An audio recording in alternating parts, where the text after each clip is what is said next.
Here's the deal. Not only is my Pontiac been sitting for not driving, no spark, because it's been over my head to figure out which one's what. But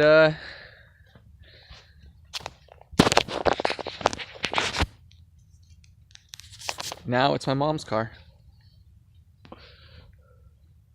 It's lasted 2002, I believe, 2001. I was in 7th grade when she got it. Or maybe 6th grade. Shit, now I'm second guessing myself. I used to have it down. Anyway, I'm pretty sure it's 2001, and now it's 2017. So 17 years, or 16 years, at least 15. With Subaru, that was a 90. It was a 93. So, and the transmission was giving issues, like when you had to pass somebody, which apparently my mom and my brother now had an issue with. But by the way, trying to dig out the old Gilf. There it is, right there. Yeah.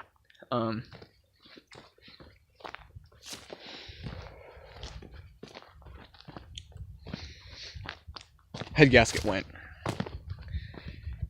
Pretty sucky, pretty sad. I don't know. Maybe we should. Probably no reason not to. I guess try that head gasket sealer, bars leak, whatever the hell it is, and see if that works. But yeah, it kind of blows. Made it to 230,000 miles. I think it was 233.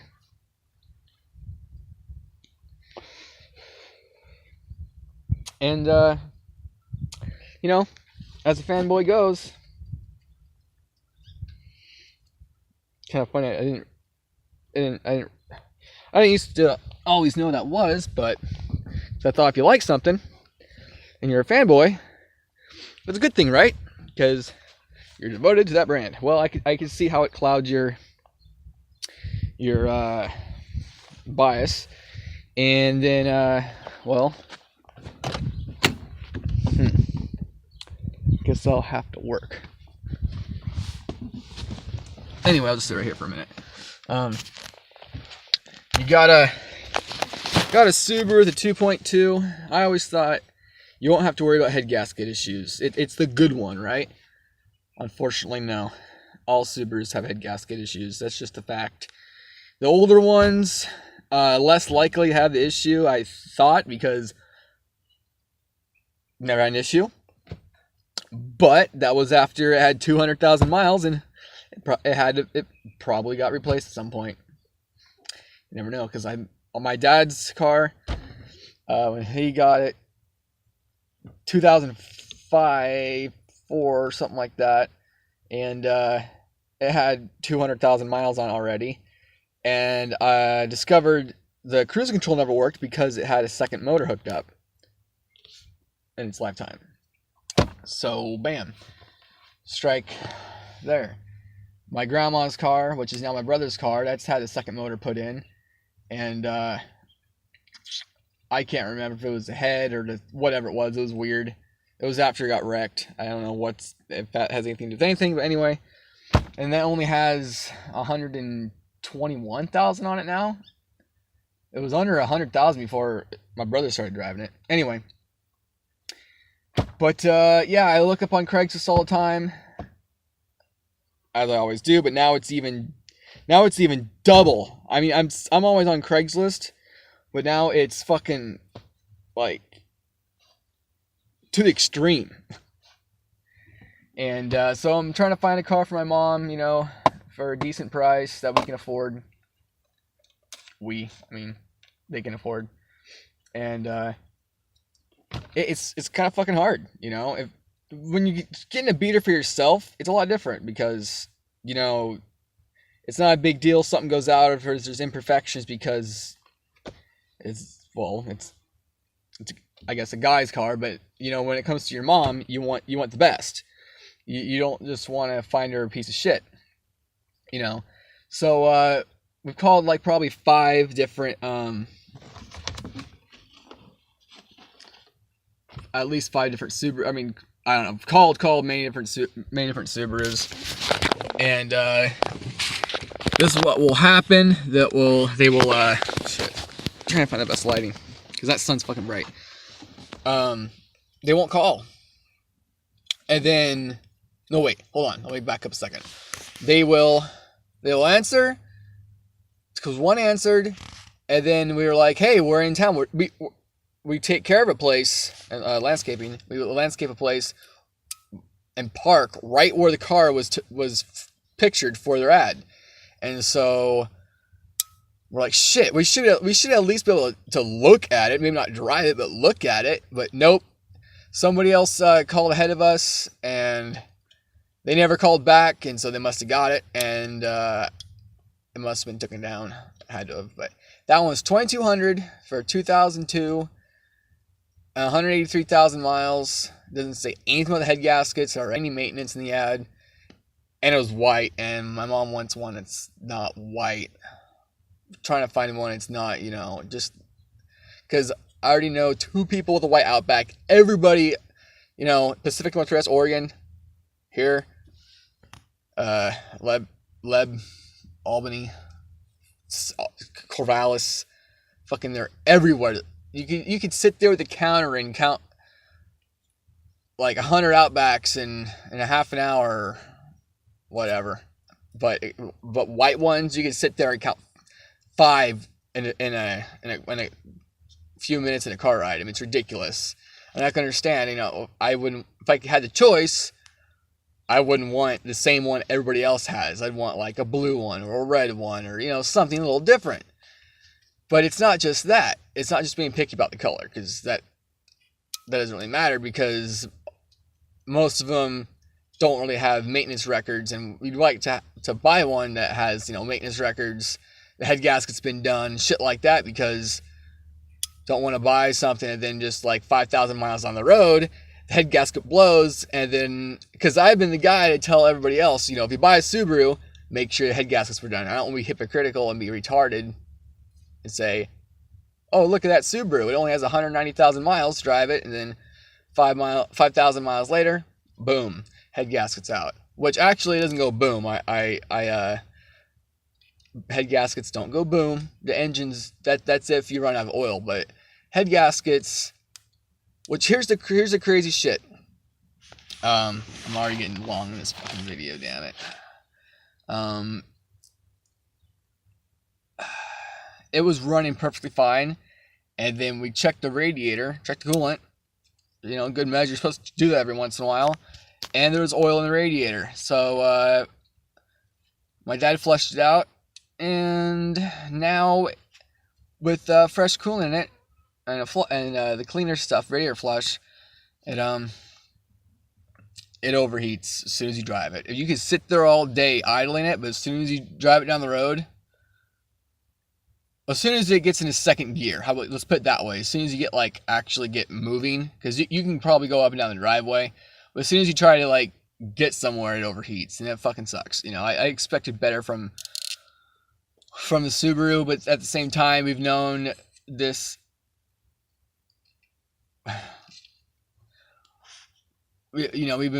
She's been needing a new car for a long time. I mean, it is a 93. Here we are in 2017. I mean, fuck. And so we're checking out some Buicks, because Buick, Oldsmobile, Pontiac, if they have the 3.8, they're really reliable. Except for, you see the occasional ad that says the transmission went out, which always makes you go, shit, Shit. But then here we are with my dad's truck, 280,000 miles with the original engine and tranny. It's a 4.3, 4-speed automatic it's a 94 GMC, and yeah, there are some good ones. So keep that in mind. Checked out a Buick that was in Brooks after we couldn't leave the house till 4:30 or 5:50. I don't know. It was late because some sick fuck called the house and was harassing us. Some number from Washington, and so called the cops, and they're like, "Well, there's nothing we can do." I also typed in that number and links to a page on Facebook, and my brother Googled it, and this number's harassed, like, it's been reported to harass like 14 other people. It's quite nuts. And the crazy thing is, he knew about my dad falling off a roof about 5 years ago. He knew about weed that was in a freezer, which is funny because it's not there anymore. I think I smoked it. But it's weird as fuck. You know, it is Halloween time. And at first I thought, I hoped it was like a kid's voice. Like it was somebody that used to live with me, one of my best buds. And then we had a disagreement. And that's what happens when you smoke white dope. So don't do that, kids. So I was hoping it was a kid's voice, but then when I found out it was an older man's voice, like in his 50s, had like a deep, grizzly voice. Like, don't fuck with me. I'm a Christian guy. And my brother said he kind of sounded like Dak Shepard. We call him AstroTurf from Zathura. Dak Shepard, but it kind of sounded like him, but like 20 years older with more of a smoky throat. I don't know why that name rang a bell in our brains. Dak Shepard with that voice, but anyway, I may have a video of him just threatening us or just saying sick shit. Like he called about hay, but he didn't know what. He's like, I want a bale. No, I want one of those. What do you call it? And my mom's like, a bale. And then he says, don't get smart with me, bitch. And then it was nuts. So that's why we couldn't leave till late. And we checked out a Buick LeSabre. It looked really cool in the ad, but then we got there. It's like, well, here's what the radiator looks like. And it looks like putty. So it must be leaking water. Because that's what happens when you add water over time. So many times it electrolytes and turns into brick, putty type mush. And then he also said it had a exhaust leak because it's really loud, and that's not good. And it had a big dent on the rear door side on the right. But for a 1999 or 97, whatever, Buick LeSabre, beautiful green, like an Outback green or forest green, for $555. It's a damn good fixer-upper. And if I had the money, I wanted a Buick, but I don't. I want a fucking stick shift. If I had the money, there was a Subaru Outback or Legacy for $550, 5-speed. That's probably gone. And that had 200,000 miles. And fuck, what? That last 20,000 miles, then the head gas goes out again. I mean, for the first time. And we're kind of looking for an upgrade, not to get the same year. I mean, for me, I'd want that, but not for my mom. Then there was a 99 for $1,700, and it had everything redone, all the head gaskets and water pumps and all that shit. I called, left a message, and then they never called back. And then I looked later, and then it was sold. So fuck, it was a good car. Like you want a good Subaru, it's a really sweet deal with everything redone. You gotta hop in that shit and be there and be square. You know, can't fuck around, can't go to work and say, okay, I'll be there tomorrow. No, can't work. You just gotta be there at their door. You know, and you.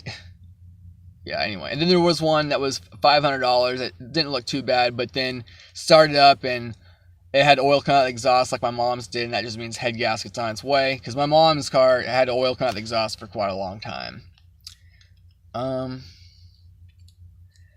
of looking at thought about looking at a Pontiac Montana Trans Van before it went to the Montana, because the later Montanas went with the 3.4, and they're not terrible engines, but I just don't trust them like I trust the 3.8. They're cast iron, push rod, timing chain, you know, old fashioned, old school, and you know, those are built to last. 3.4s, that's when Chevy started to go a little downhill and it started to cut corners. You know, if you look at a car from the from the mid 90s and then look at a car from the late 2000s, a lot of them just look really cheap. Like, it's stupid. Like, even my Pontiac Bonneville, you look at it and the dashboard is vinyl, it's soft touch. There's a lot of attention to detail. There's a pin up here in the door hinge in the body that holds it up from sagging. There's a lot of cool things about that car, and it was quite nice for its time. But then you look at like a 2000 Grand Prix or Bonneville, or I think the quality went down in like 97 or so. Like the Buick still looked good, but the Pontiacs went downhill, and I just not too sure about the 4.3. But there was a Pontiac Montana with 3.8, and the head gasket was already done at 140,000 miles, low miles, green, forest green again, for $800. But it's in Portland, and that's fucking 100 miles away. You have to get a plan down. You got to leave it early, and holy shit, I don't see very likely to get a car. I mean, I don't know.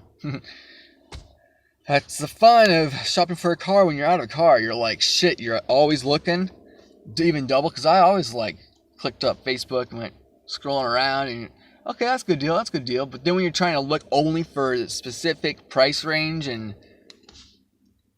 oh my god, it's ridiculous. So yeah, I guess I'll stop talking.